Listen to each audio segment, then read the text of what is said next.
On se retrouve donc pour cette revue de presse de l'économie.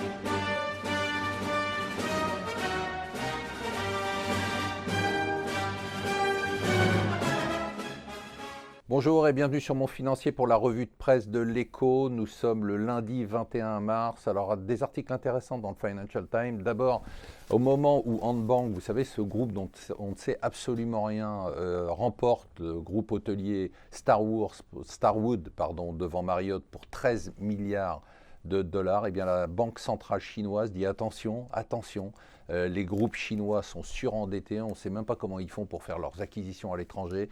Sur les 54 groupes qui ont fait des acquisitions à l'étranger l'année dernière, et bien la plupart sont surendettés, c'est-à-dire que globalement ils payent avec de la monnaie de singe.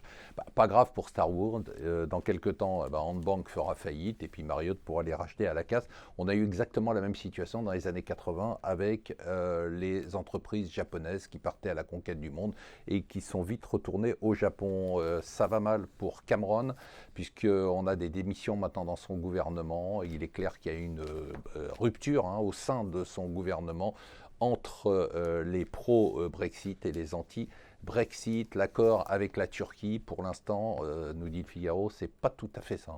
À l'épreuve des faits, ce week-end, c'était encore le chaos total en Grèce. Mais l'accord n'a pas été encore mis en place. Il faudra voir dans les jours qui viennent. Vincent Bolloré est sur tous les fronts comme d'habitude. Aujourd'hui s'ouvre donc l'OPA hostile sur Gameloft. Et pendant ce temps-là, il fait le nettoyage chez Telecom Italia, dont je vous rappelle qu'il a pris le contrôle et il a viré le patron de Telecom Italia qui était là quand même depuis 25 ans.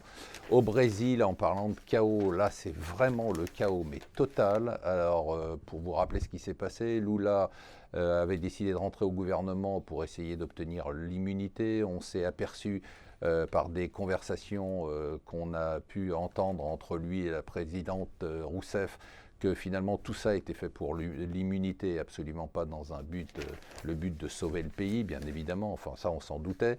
Du coup, un juge de la Cour suprême a bloqué son entrée dans le gouvernement, enfin je vous passe les détails, tout ça est un chaos le plus total. Sur les marchés, on a pour l'instant une sorte de stabilité un peu étrange avec des marchés qui sont pour l'instant à l'équilibre, un euro qui reste relativement élevé et des conséquences toujours des réunions des banques centrales. On va attendre quelques indicateurs économiques pour pouvoir trouver une nouvelle tendance. Voilà, restez avec nous sur Mon Financier.